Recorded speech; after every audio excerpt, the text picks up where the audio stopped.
Oh,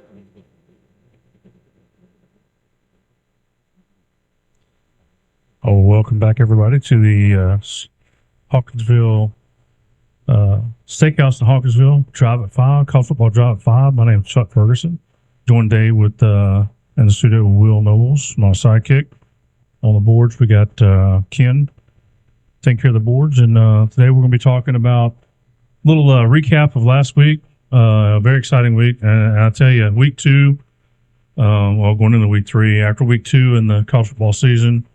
Just like always, you never know, Will. You don't ever know what's going to happen. You can sit here and predict all day long, study. I know I did some studying during the summer, and I know you did too. And man, you can study until the cows come home, but you just don't ever know what's going to happen in college football. That's the coolest thing about it. You don't know. That's why it's the greatest sport in the world. You never know. Weekend to weekend, never know what's going to happen. Love it. Yeah.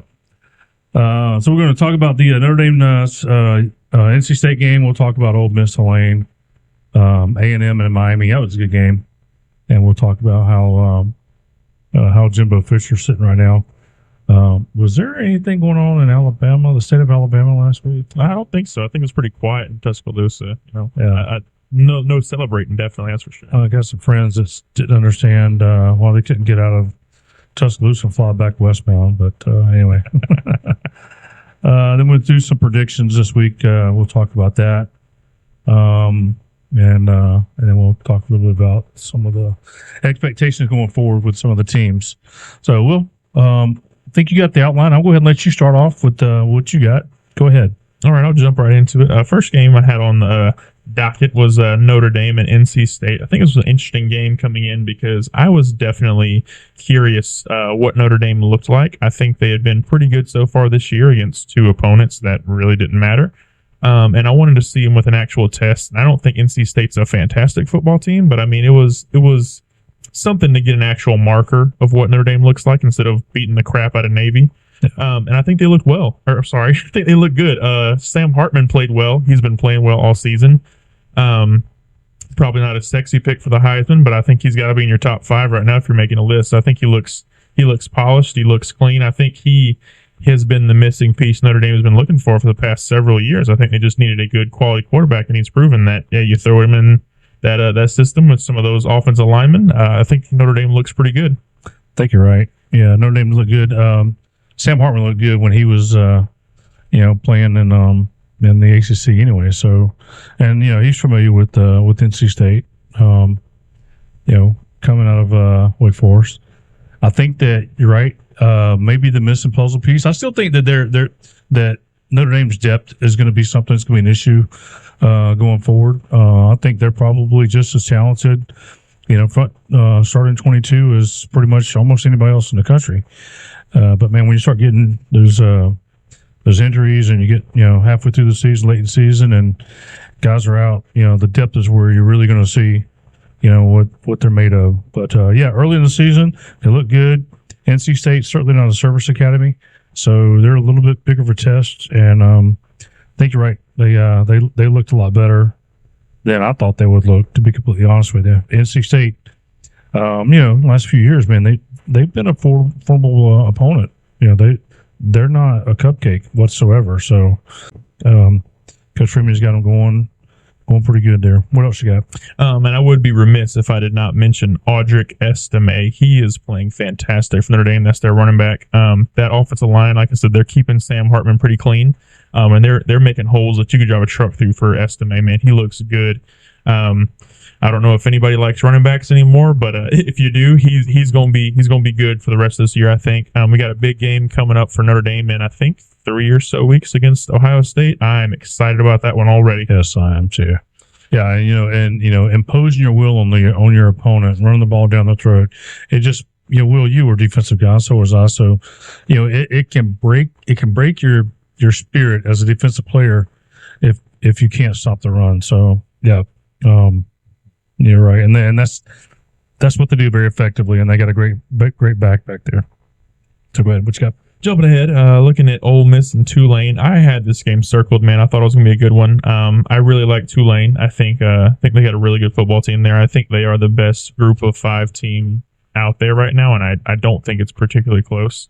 They still should have won this football game. Final was 37-20, but I mean, you had sort of a trash scoop and score touchdown at the end there, if I remember correctly. Yeah, sure did. But it was a tight game, close in the very end. I didn't find out until kickoff that Tulane's quarterback wasn't playing. And I think if they had their starting quarterback, they probably would have won that game. But I mean, hats off to Ole Miss. I hadn't been high on them, but they did win that game. They went in to Tulane's house and won it.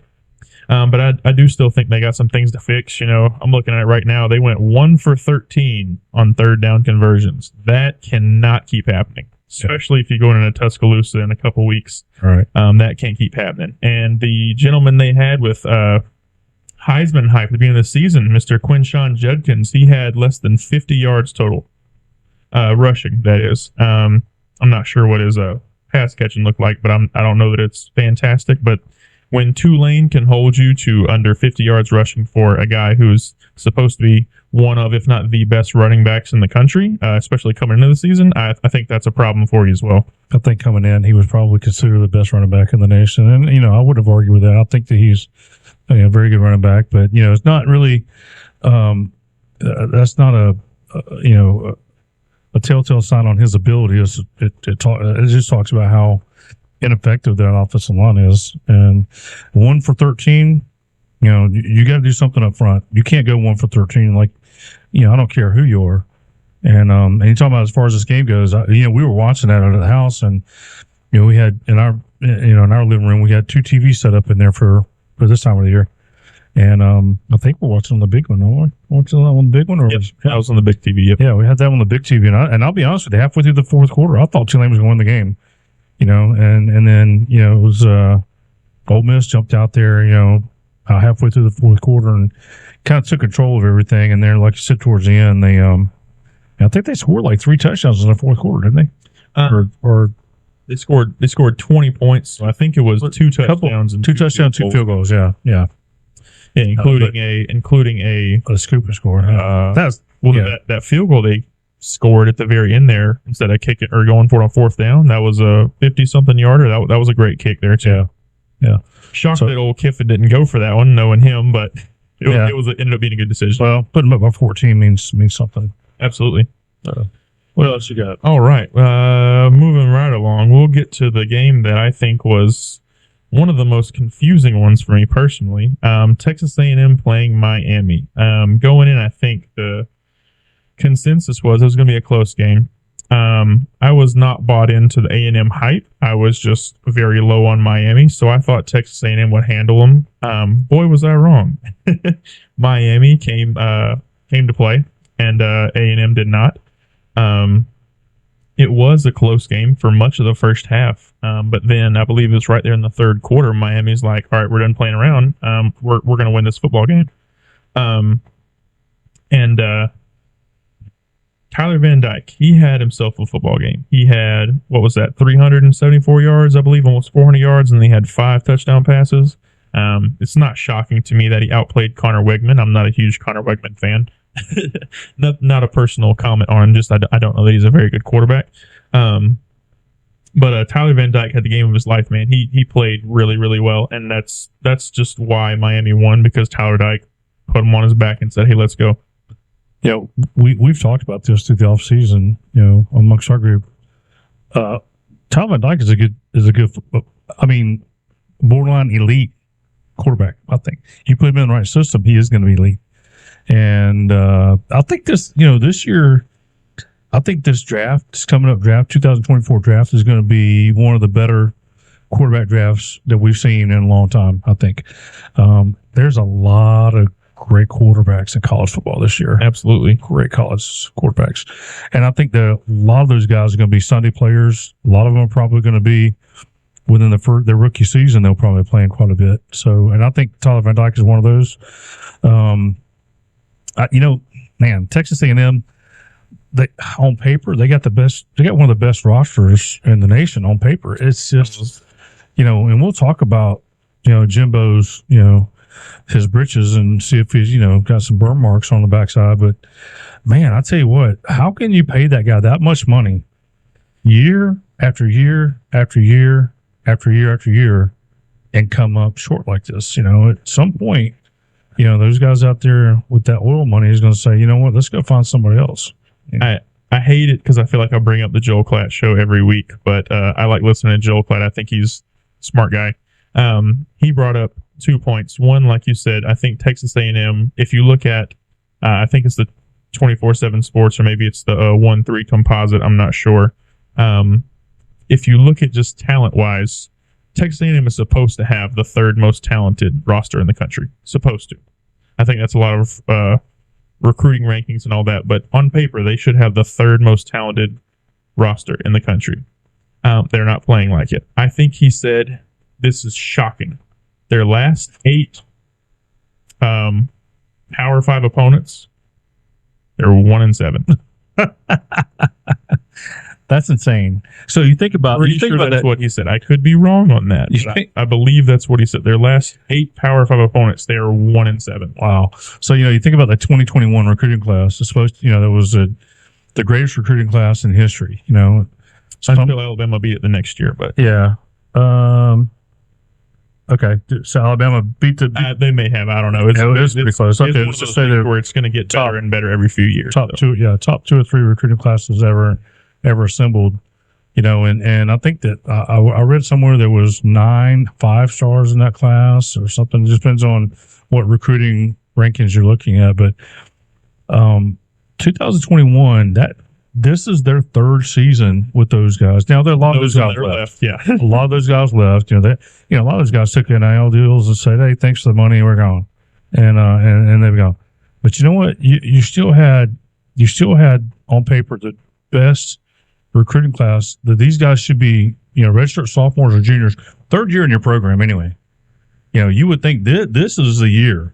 Should have been the year on paper that Jimbo says, all right, and you're supposed to have gotten a better offensive coordinator. Supposed to. Yeah, we can say what you want about that guy personally, but he should have been an upgrade from what they had. But man, I tell you, it's disappointing. Not that I'm a huge Texas A&M fan. That's not what I'm saying. It's disappointing, but I think college football is better when you have teams like that are really good. I can't stand those guys out of North Florida, that little swamp area down there. I can't stand those guys, but college football is really better when they're good, as long as we beat them in Jacksonville every year. This could go back to what you're saying about it being good. I mean, this could go back to the, Miami's back. Miami could be a good team because, they're a great brand. People love when Miami's good too. I think college football's better when the big teams are good too, so we'll see. Yeah, they got a little bit of their swagger back. A little bit. So we'll see what happens going forward. They got a pretty good schedule coming up. So, yeah. As far as Jimbo Fisher himself, though, this is the second thing I wanted to point out that I heard from Joel Klatt, and I have not backed it up, but he doesn't throw out false information. So, if they wanted to send Jimbo packing this year, do you know how much it would cost them? Oh, it's going to be $50 million, maybe. If I remember correctly, $70 million to send him packing today. Yeah, I think that next year it goes down close to $60 million. Yeah. If they kicked him to the curb in 2030, it would still cost them $10 million to not coach. Yes. It may be worth it to them for that. The worst, hands down, maybe the worst coach or maybe the worst contract in sports, but the worst head coaching contract I've seen in my entire life. Yeah, well, Bobby Bonilla had a great contract with the Mets. They're still paying that guy millions of dollars. He ain't played 30 years. Yeah, a lot of those guys, man, paying a lot. So speaking about the, I guess, hot seat that Jimbo is on, it's tough to say that he's on the hot seat given how much it would cost to kick him to the curb. But if they have enough money, you never know. So that I like to say he's on the hot. Well, not I like to say, but I'd want to say he's on the hot seat because, again, 1-7 against Power 5 opponents in the past 8 games. That one win was against LSU last year, by the way, which I think is funny. I don't think that is indicative of success. And again, I don't think we have enough proof that Jimbo Fisher is even a good coach. I think he got a star-studded roster full of NFL talent at FSU, and I think that won him a national championship. Congratulations, hats off. But since then, he has not had a 10-win season. Not that I know of. Yeah. COVID year's kind of different, but he still didn't get the No, he didn't have 10 wins that year there. So as far as him being on the hot seat, I think he is, but I don't know if they'll have the courage or the dollars to fire him. So we will we'll see what happens there with Jimbo. We'll see about that. Yeah. All right. So I have okay. So going what you got going next? And I guess it's time. It's enough foreplay. It's time for the main event. Talking about the Longhorns of Texas walking into Tuscaloosa and taking on Alabama. This I think was a highly anticipated matchup since about week 2 of last year. I know that was a really close game. Won on a last-second field goal. Alabama did in Austin. Mm-hmm. But then, we're talking about all the things. Bryce Young leaves, Will Anderson leaves. Alabama's committing too many penalties. Quinn Ewers was hurt last year, but this year's going to be in Tuscaloosa. There was a lot of hype coming into this game and a lot of factors that were kind of flipped from last year. So it was really exciting jumping into it to see what was going to happen. Starting out, I think it started out pretty slow. And I think that was to be expected because, it was said that two heavyweights. They're filling each other out. I mean, it was said that Texas was going to have a good defense, and I believe until Nick Saban's gone, I think Alabama's going to have a good defense.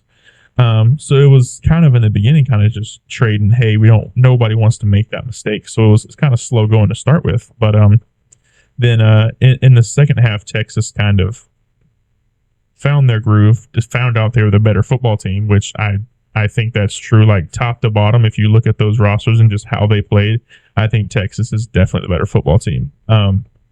Jumped up to what, number 3 or 4? I think they're number 4. Florida State jumped to 3. Okay, I think they jumped number 4 in the country. And I think they jumped over. I think Ohio State fell back to 5. Okay, I think they're actually 6 because I think the top 5 teams are all from different, 5 different Power 5 conferences. All right, I'll look at that. But yeah, I think it was a fantastic win for Texas. Great win for Sark, another Saban assistant, beating Saban. Yep. But it was funny, something I think Sark himself said going into the game last week. People a lot of times focus on, what is the record of Nick Saban against his former assistants? It's like, well, what is Nick Saban's record against people who aren't his former assistants? Yeah. I mean, it's not good for you no matter who you are if you're going to play Nick Saban. He's got a fantastic record, and I think, unanimously, probably the greatest college football coach of all time. Well, in the last year and a half, he's lost 3 times to former assistants. Prior to that, he hadn't lost any. We'll see. We'll see how much that means, though. I think he's still got several years left in the tank. I think that's still a testament of how great he is as a coach, too. So, I mean, no knocking him. But you're right.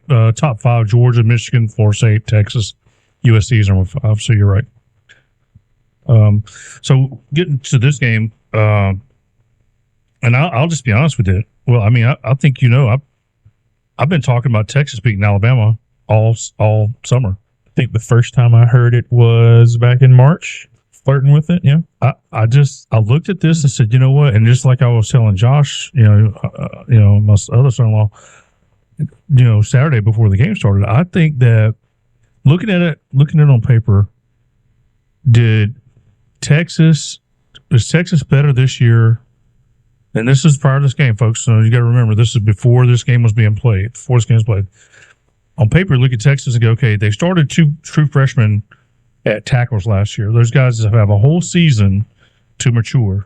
And I'm telling you cannot underestimate how valuable a whole season is when you got 2 freshman players playing on that offensive line, especially tackle. And having the whole year under your belt. I mean, the growth and the development of those players you can't even compare to where they were last year. Quinn Ewers was out after the first quarter last year. Texas played with a backup quarterback on one leg. Still almost won the game. Then on the flip side, on the Alabama side, got probably the greatest quarterback that's ever played at Alabama, Bryce Young. He's on the short list. Yeah. And then you got probably one of the best defensive players that's ever come through Alabama, too, with Will Anderson. And that is high praise, considering that's cool. There's been some jokers come out there. Absolutely. Been some studs come out here, and he is right there with them. So you take those guys away, and I think there's a step back there. And I still have not and we talked about this. I still have not been convinced that the discipline, the Nick Saban discipline of the 2008, 9, 10 through 17, 18, and 19, I'm still not convinced that they have gotten back to that discipline on that team. They committed 9 or 10 penalties this week. It was 10 for 90 yards. 10 penalties. They set a record last year. I think it was 15 or 17, something like that. I believe, if I remember correctly, I believe it was 15 in the Texas game, and then they rebroke the record several weeks 17 later. against Tennessee. Yeah. Yeah. So when you have a Nick Saban team that's committing 10, 15, 17 penalties per game, that is not Nick Saban's. That's not how he got to where he is now. So I'm not saying it's the end of that run that he's had, but folks, I'm telling you, it's starting to look that way. I mean, you can't deny that the optics of it looks like it's starting to crumble down around. And you know what? My goodness, he's had a great run, man. I mean, you go back to the LSU days before he went to the Dolphins. You go back to LSU days, and for the last 21, 22 years, he's won 7 national championships. Man, that is insane. He's won a third of the national championships in the last and since 2000. That is wild. That is you can't. That's just insane. I mean, if you break it down even smaller than that, I mean, look back since 2010. I think he won 1 before that. Yep, but he's won 5 since 2010. Yeah, that's just you're pushing half of them. Yeah, and everything every year goes through Tuscaloosa. You're going to have to go through Alabama at some point. Through his 2020 team that won the national championship, you realize there's not a single recruit who set foot on that campus who did not win a national championship. If you were on that campus for at least 3 or 4 years, you have a championship ring. Yeah, you have at least 1 national championship ring. That is insane. That is nuts. That's insane.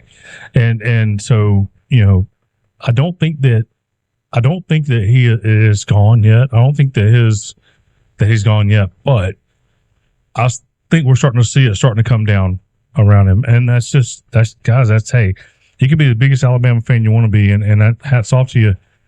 But at some point, it doesn't last forever. That does not last forever. We may be seeing that starting to slide a little bit. But I called that. I called that during the offseason. I thought that Tennessee. I'm sorry. I thought Texas was a better team this year than they were last year, and I still think that Alabama. They don't have a quarterback. I mean, they do not have a quarterback right now. You couldn't say that for the last 2 years because you had us. I mean, really, if you go back, if you really want to go back, on this whole run that Alabama's had, they've had quarterbacks the whole time. They had a couple of transition years with Coker and Sims, but I mean, he had the pieces around it to make it work. Yeah, exactly. They had the pieces around there, and they won national championships without having great quarterbacks too. Oh yeah. So anyway, I mean, when you look at it, you got Jalen Hurts, Tua Tagovailoa, and Bryce Young. Jones. Those 3 starters in the NFL right now. Those are 3 starters in the NFL. 2 of them play each other on Sunday. Yeah, sure did. So, and go Philly. Talking about the way Texas played that game, obviously you just talked about the quarterback. It's not just that he threw two interceptions; it's that those directly led to 10 points that Texas had. I think the most impressive thing to me was how Texas closed that game, though. They got the ball back. I believe there was about 7:14 on the clock. Alabama didn't see the ball again. Nope, they didn't. You're right. They drained them out. 7 minutes in the final quarter. I want to say 7 minutes and 15 seconds or something like that. Close to that. So Alabama had them down to a 3rd and 2 with about 5 minutes left. And you're thinking, okay, Bama gets a stop here, get the ball back, it's a ball game. And they got a first down. Run for a first down. Yep. Got them down to a 3rd and 7. Mm-hmm. They run for a first down, get 14 yards. Yeah. Got them down to a 3rd and 7 again. Get them down to a 4th and 2. And then all sides. That penalty is what ended it. That was the kill shot for that game. So it's like you said, it's uncharacteristic of Saban defenses, 1, to give up rushing first downs when you need to stop, and 2, to commit those penalties to just give them free first downs and lose the game. Yeah, and football games, I don't care if we're talking about, Pop Warner or we're talking about NFL, it pretty much is going to be won on a line of scrimmage. And we talked about this on the way over here. Alabama had 110 yards rushing the whole game. It's about 27 yards, less than 27 yards per quarter rushing. Now, this is a Nick Saban team that's supposed to come in this season, get back to running the football, rushing the ball. And they didn't really do it effectively there. And like you said, they couldn't stop the rush. So that's huge. Also, I want to talk a little bit about, and I know we're taking a long time on this segment with Texas, but man, this is probably the best game to date the season. The LSU Florida State game was great too, but I think this is a better game. Maybe a turnout. I think potentially more playoff implications. Maybe. You look at Quinn Ewers in that game. He was the difference maker in that game. 100%. The throws he made, the different arm angles that he was able to, there were a lot of times those pass lanes were not there. They were not clear. And he's changing his arm angle to get that ball right there to that receiver. And hey, how about the two former Georgia receivers? Oh, yeah. 5 touchdowns. 2 touchdowns called back. We'd have 7 touchdowns between, former Georgia receivers. So, A.D. Mitchell, and I knew, man, golly, that guy. I wish he hadn't left Georgia. I'm happy for him getting back home to his kid or whatever. But man, that guy he is amazing. He's special. He is absolutely amazing. He's special. I think he could have probably gone in the league this year if he wanted to. But I'm telling you, he's improved his draft stock even more. This last week. So as long as he stays healthy, because that was really the only thing at Georgia that I wouldn't even say hampered him, but the only thing that wasn't. Yeah. Well, I mean, there was several times Georgia was like, "Oh, we look fine," and we don't even have A.D. Mitchell yet. So right, right. And then when he came back, what happened? Yeah. I think if he can stay healthy, I think he can definitely be a first round pick. He is special. That good. Special player. Okay, so we're going to continue on. We're going to take a break here in a little bit, but we're going to continue on for the next few minutes. Go ahead. What else you got? All right. The question that, I've heard it countless times, more times than I can count. The question everybody wants to know. I want your opinion. Is Texas back? I have to say, based on what I've seen and based on the roster that I've seen, I say yes, they're back. He says Texas is back. I say Texas is back, and I'm telling you, I'm the one that laughed about that for years. I think Texas is back now. My words, and hey, listen, guys, I'll eat crow if I need to. But yeah, I think Texas is back. I am more of a skeptic when it comes to all things, ordaining people things they have not earned yet. So I'm a little more skeptic. I don't know that Texas is back. I will say that is a heck of a win in Tuscaloosa against Alabama. You're talking about earned. I mean, what? At what point do you say, okay, yeah, you've earned it? I mean, they went not after week 2. They went to Tuscaloosa, Alabama, with a 52-game home win streak or 53-game home win streak in front of 110,000 or 101,000 people, whatever I mean is back in that place, and they won in a hostile environment. To me, you may not say they've completely 100% earned it, but boy, that was a huge first step, wasn't it? Absolutely. And first step. I'm not taking anything away from Texas. I mean, that was a great game. They showed up and they played how they needed to.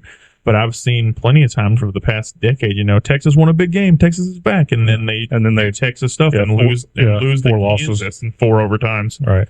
So for me, they're going to have to win the conference at least. Yeah. So that's something they haven't done. That's 2007, 2009, I think, when they won the national championship last time. Okay, 2009. Okay. To be fair, in all fairness, there was about 5 or 6 years in there where they did not have a conference championship. Right. But the point remains, they have not won their conference. They haven't even played for it. They may have played for one of them, but again, they haven't won it. I want to say that they haven't played for conference championships since 2009. I thought that was it. Possible. For me, like I said, they're going to have to win their conference, especially since they're going to be going to the SEC next year. Because if you think this game isn't already circled on Alabama's schedule for next year, 100%. Did they play them next year? We'll find out. They may not. But I know that Georgia plays. Georgia's got to go to Austin next year and Tuscaloosa. Oh, I'm excited. I want it. Hey, and so everybody knows I am not a Texas fan. I'm an SEC homer. I'm just going to tell you that. Not necessarily a huge Alabama fan. Hate the Gators, but for the most part, unless it's Florida playing somebody out of the conference, I'm gonna pretty much root for the SEC. But I just when I try to take away my bias and look at it in a somewhat objective manner, I think that this year, I think Texas, I think they got the parts around them. I think that Sark hasn't won 10 games ever as a head coach. I think this is going to be the first year. And that was the next thing I was going to get to. I don't know that Sark is going to get to 10 wins again this year. Texas hasn't got 10 wins, I believe, since 20. What was it? I think 2014-ish, something like that. But to me, it's just going to be. I'm not calling out anybody, but to me, it's going to be Florida State and Texas. Can they sustain success? Can they handle success? I think both of them are set up to do very, very well. But I think I need a little more time before I say, yeah, both these teams are great. So if we get to that Red River rivalry and they handle Oklahoma again, then we can revisit the conversation there. But for right now, I don't know if they're back, but they look darn good on Saturday. Yeah, I'll tell you that. They sure did. And one of these days, Will, you and I are going to go to that game. 2018, that was the year that they beat Georgia in the Sugar Bowl, wasn't it? I believe that was their 10th win. Yeah, that was their 10th win. So I think that was the year Tom Herman left, right? Yeah. Before that, it was when they won the national championship in 2009. So yep. So and then one season they've had 10 well, wins. but you go back to 2001. From 2001 through the 2009 season, they won 10 wins every year. They sure did. Every single year. So. But yeah, Tom Herman. Well, that was Mac Brown. Mac Brown's was early 2000s. Yep. Yeah. Anyway, all right. So, Ken, do we want to take a break? I think we'll. So I just want to say thank you to the steakhouse in Hawkinsville, Lewis and the gang. I went there Sunday and had lunch. Oh man, it was so good. Every Sunday, Thanksgiving, you get turkey dressing, and everything you can think of. So good. Mashed potatoes, mac and cheese. Great.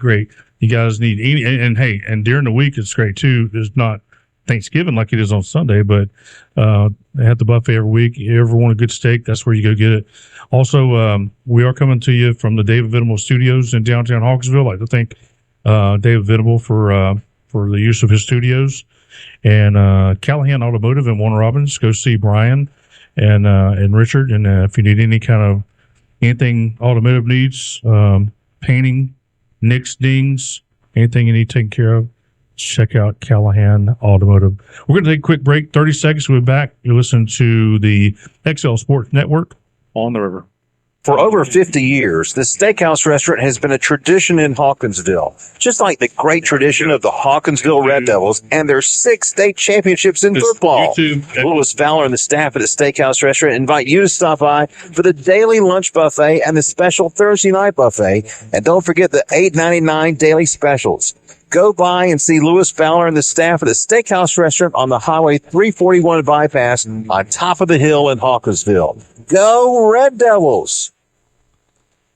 Okay, and we're back, and also want to shout out to, in addition to the steakhouse restaurant in Hawkinsville, check us out on YouTube, the XL Sports Network on YouTube. Check us out. We have a podcast on there. We have like and subscribe that. Hit the like button, subscribe, listen to us, give us feedback. We've had some comments on there. Hey, listen, if you don't like what we say on here, let us know. I don't mind that. Tough feedback is good. We can't be right all the time. I promise you we're not going to be. But it is fun. It is fun to read your comments. And one of these days we may be able to take some phone calls. Also on Friday night, so listen to the River. Have Hawkinsville football, high school football. Man, last week was a barn burner. Hawkinsville, Marion County. Man, it went down to overtime. Hawkinsville pulled it out in overtime by kicking the extra point, won 41-40.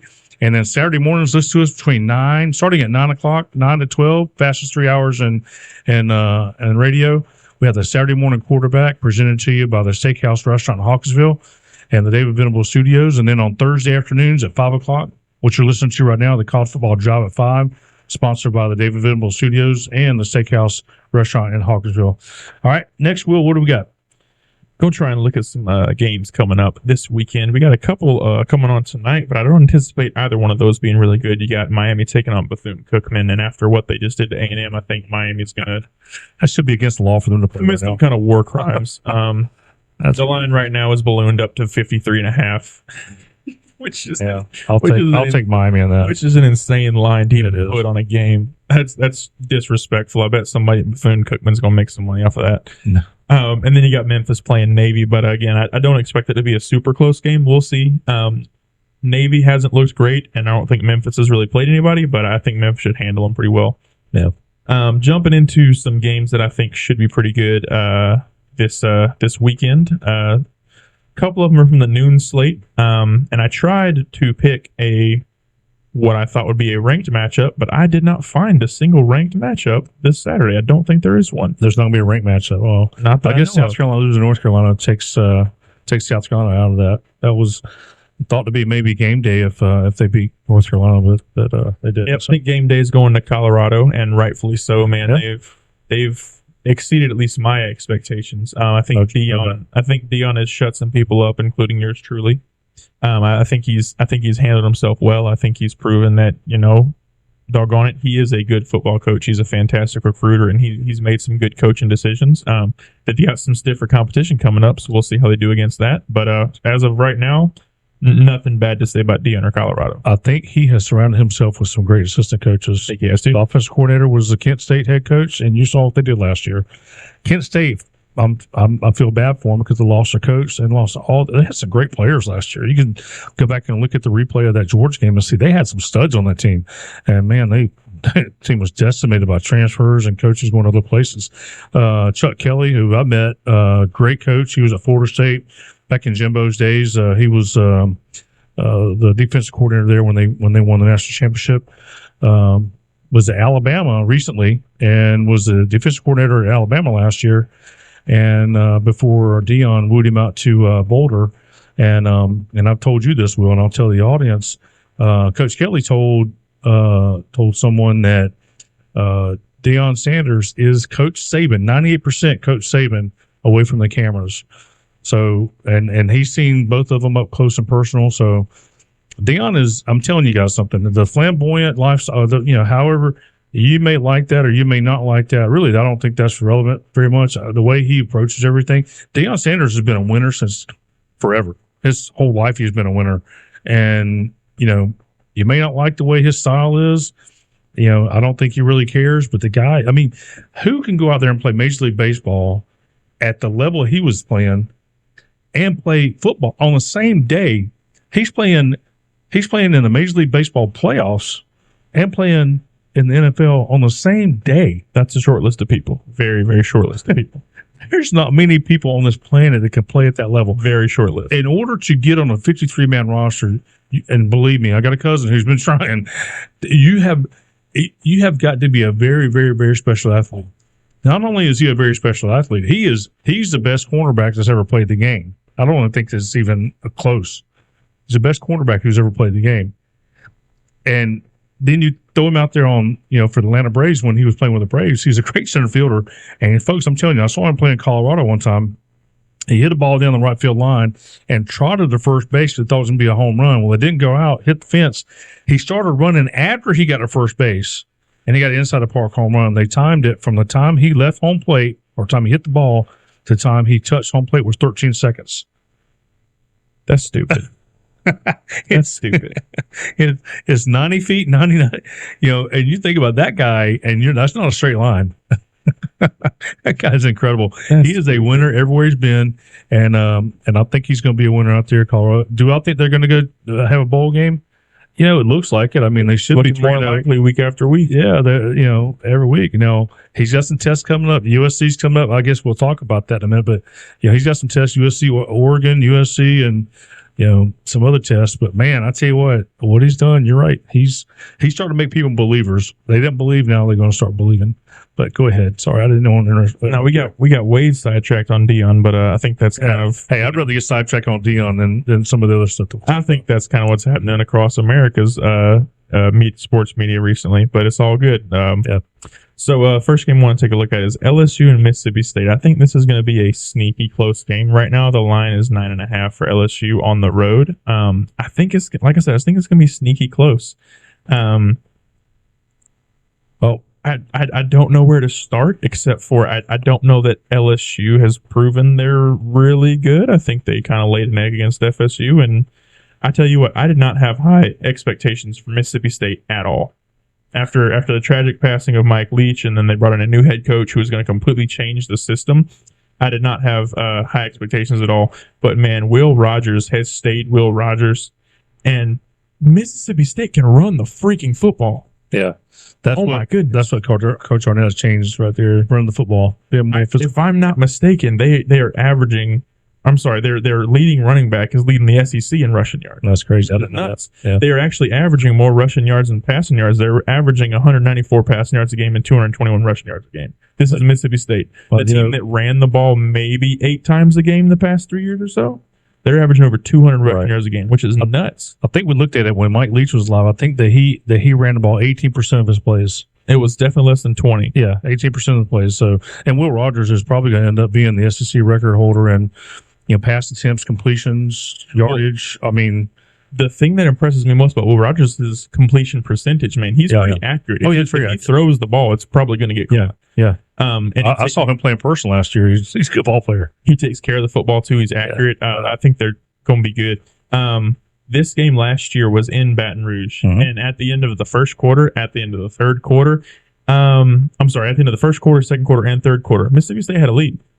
They had a lead. And then they just kind of fell apart in the fourth, and LSU won the game. Yeah. But they're at home this year. I don't want to say LSU is worse because I don't know. I don't know what they look like. Again, they had a tragic game against FSU, and then they played a nobody last week.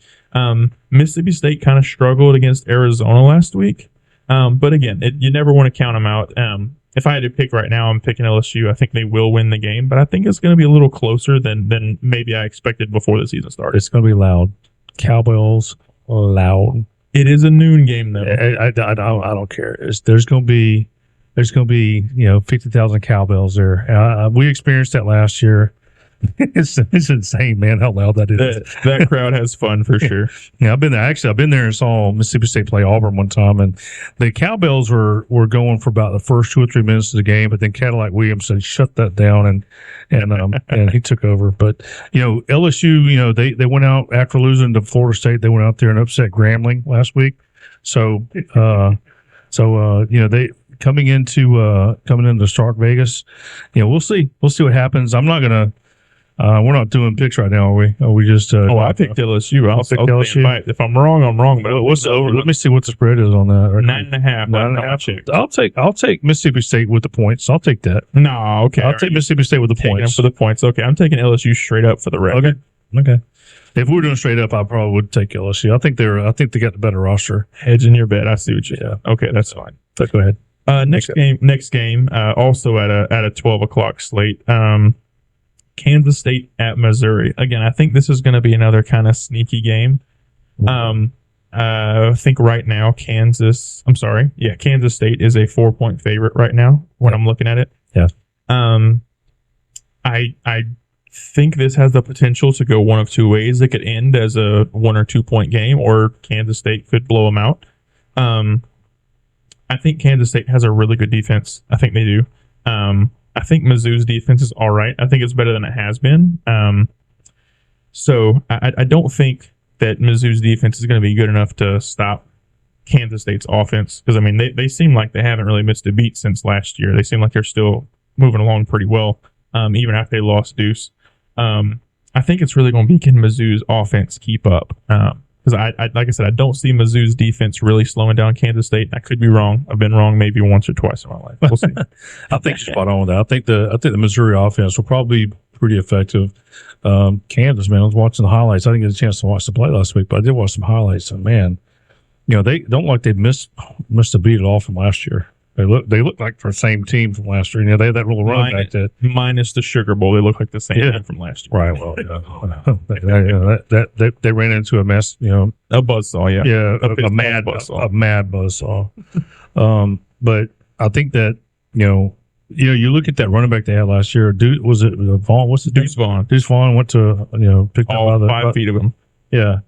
Picked up by the Cowboys, who his dad, one of the coaches on the Cowboys team. That's pretty cool to see that. But he was very special, and I see I don't know what the running back's name is, but I saw some highlights. It looks to me like he's about the same profile there. So yeah, I think you're right. I think Kansas State goes into Como and and probably takes care of business. You know, a 4-point favorite on the road, it really is a 7-point, it's a 7-point win. So, I think they can beat Missouri by 7. I think you're right. I think that Missouri defense, if they can get off the field a few times, it may have a shot. And that's a big if. For sure. I think there's going to be 2 keys to the game for Mizzou. I think they're going to have to create big plays. They're going to have to.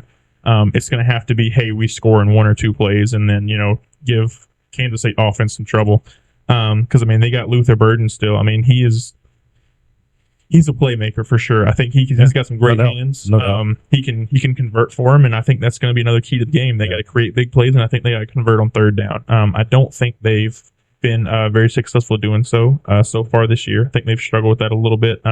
Even last week against Middle Tennessee, right, and they barely beat them. That was a close game. Well, I'm sorry, 23-19. They did fine on 3rd downs last week, but I think against a talented and really good K-State defense, I think they're going to have to either stay on the field and tear the defense down or score in 1 or 2 plays. I think it's going to be one of those 2 ways. If they can do a combination, that'd be great to kind of keep them off balance and not let them know what's coming. But I'm going to go with Kansas State to win that game. But again, I would not be surprised if it ends up being a single-digit game in the 4th quarter. A couple things that jump out at you about that team, that game last year at Middle Tennessee. They gave up over 214 yards passing. They lost a passing battle. They passed for 204 and they gave up 214 to Middle Tennessee. Yeah. Also, they gave up 4 sacks. Also not great. No. And so that right there kind of tells me that, man, your offensive line not doing so well, and your defense can't stop the pass. Middle Tennessee. You're gonna. I think Kansas State's gonna. They're probably gonna come in there and win by at least a touchdown. I think I only had a couple more games I want to talk about before we get the Georgia game really quickly. I don't expect it to be a close game, but don't be shocked if in the 4th quarter Florida Tennessee is not sneaky close. I don't expect it to be close, but don't be shocked if it is in the 4th quarter. If you look at it, I think they are a touchdown favorite right now, ish, something like that. 6.5. Yep. Tennessee's offense hasn't. Well, I'm sorry. First week they looked pretty good against Virginia. Last week they were winning 13-6 at halftime against Austin Peay. That's not fantastic. Right. I hate giving Florida compliments, and I'll never do it. Governors. I'll never do it. But Florida's defense isn't horrible. And if Austin Peay can hold you to 13.5, what can Florida do in the swamp? You know when the last time Tennessee won in the swamp was? Probably when Peyton Manning was there. Almost. It was exactly 20 years ago in 2003. 2003, okay. And since that, and including 2003, Tennessee has beaten Florida 4 times. Yeah. That is it. I think that Florida's won the last, how many times they played? Tennessee won last year, but before that, I think it was probably 4 or 5 years in a row at least. Yeah. So it's a very different situation this year because I think Tennessee is a much, much better football team than Florida. Kind of like how it was last year. For sure. I definitely think that Joe Milton is a step from what I've seen so far. I'm not trying to trash anybody. From what I've seen so far, Joe Milton does not have that cannon that he's been advertised to have, and when he does have it, it's not super accurate. And I know that was kind of a knock on him last year, but I don't see any improvement between the Joe Milton I saw last year and the one I see this year. I've actually seen maybe possibly a little bit of regression. They say that he can throw the ball out the stadium. Oh, that's great. I've seen it. If you can throw the ball out of the stadium and not hit the side of the, you can't throw it in the Tennessee River, then it doesn't matter how far you can throw the ball. I'd rather have somebody who could throw, just like Jake Fromm. Jake Fromm's thing was he couldn't throw the ball more than about 50 yards, 55 yards the most. Yeah. But you know what? I'd take that because Jake Fromm was thinking accurate, accurate. 78 touchdowns and 14 interceptions his entire career at Georgia? Something like that. Moore had better touchdown to interception ratio than Matt Stafford, who was the first pick in the draft. I'd rather have somebody like that than somebody who can throw the ball, a million miles an hour and, across the country and not hit anything. So I don't really care how strong his arm is. There's a reason why he didn't start at Michigan, and there's a reason why he didn't start when Hendon Hooker was there. And so, but I think you're right. I think Tennessee's going to take care of Florida. I don't think it's going to be close. I really don't. I think that's a heated rivalry. That's a heated rivalry. And even though Tennessee won last year, there's still people who remember all those years where Tennessee was getting their brains beat in, and I don't think they're going to forget that. And I really hope they both can lose, but I don't think that happens. So To be clear, as of now, I am not predicting Tennessee to lose that game. But again, I would not be shocked if it's close going into the fourth quarter. yeah. So next, what you got? We got about 5 minutes. Yeah, well, I was going to get into the backyard brawl a little bit, but I think we'd rather get to Georgia playing South Carolina. I expect this game to go about like it did last year. South Carolina has not looked bad this season, but I don't think they've shown me anything that says, hey, they're going to be a great team or even a competitor or a challenger in the East. I do expect Georgia to jump all over them. They may start a little bit slow like they have the past couple of weeks, but I think they're going to be fine. I think they finally make Spencer Rattler throw an interception. I think they keep Carson Beck pretty clean. I think they get that run game going even more than it has been. And I think they'll probably, 4 touchdowns right now they're predicted to win by? 7.5. Yeah. That's pretty crazy to me. Yeah, But if I had to pick, I'd say they cover. I think Brock Bowers had a huge game against South Carolina last year. I think he's going to do that again this year. He's just a matchup nightmare for anybody. It's a matchup nightmare for everybody. So I do think Georgia's going to win, and if I have to pick, I'm going to pick them to cover. Like I said, I don't think it will be a close game, and I really hope it's not as a Georgia fan. Yeah, I hope it's not either. The last team to beat Georgia in Sanford Stadium was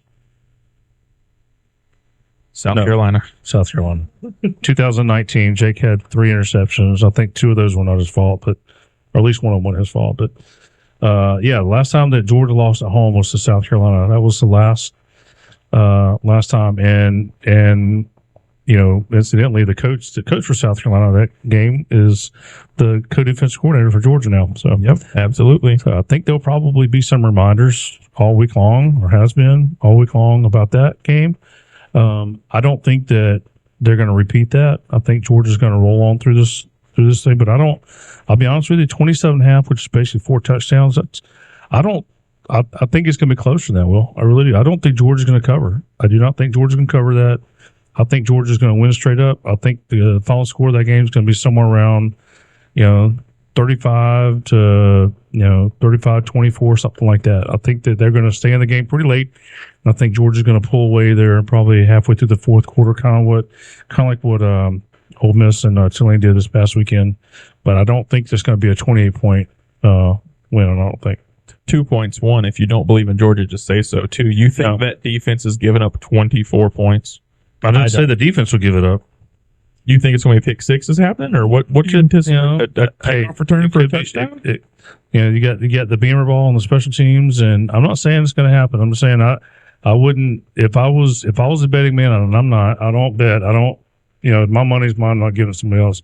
But if you give me your money and say, hey, can you bet on what you think? I'm going to bet Georgia straight up on this game, and I'm going to bet South Carolina covers the spread. Georgia's scoring over 40. South Carolina's not cracking 10 like it has been the past few times. I hope right.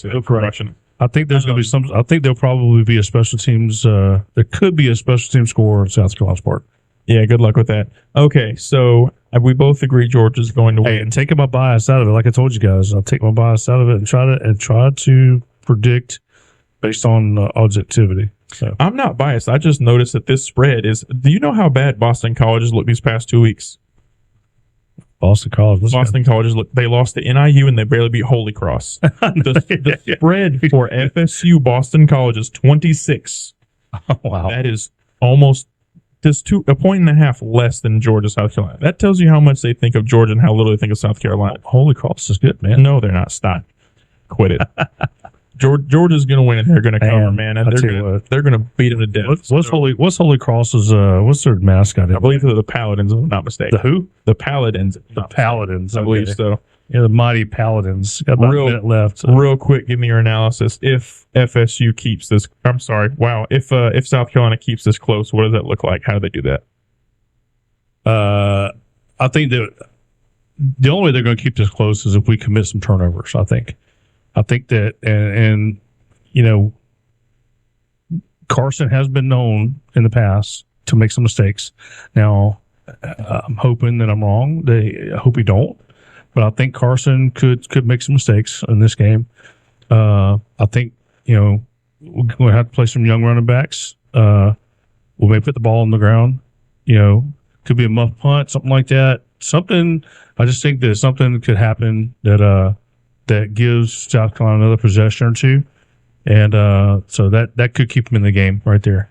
And a breakdown in coverage. I think that Spencer Rattler can make things happen. You look at the Tennessee game last year, and he looked like Superman, like another version of Tom Brady. I know it's Ball State, but man, Georgia had some great pressure last week. They did good turning the ball over. I think they're going to have Spencer Rattler running for his life, and I think he's throwing 2 picks, not just the one. There's definitely going to be some things that you see this game that you haven't seen yet so far from Georgia. No doubt. 100%. Yep. All right, guys, that's going to do it. The Jive at 5 will be back next Thursday, 5:00. Invite you guys to listen in. Again, go to the YouTube channel, XL Sports Network on YouTube, and hit that subscribe button, hit the like button. Give us some comments. And again, thanks to David Venables and the David Venables studio here in Hawkinsville. Shout out to the steakhouse in Hawkinsville. Go there and get yourself a good Sunday dinner. And for Ken on the boards, Will. We missed Chaz in Tallahassee, but we'll hopefully get him on the air again next week. This is Chuck signing off. We'll talk to y'all next week. You listen to the XL Sports Network and the River. Dive into the river.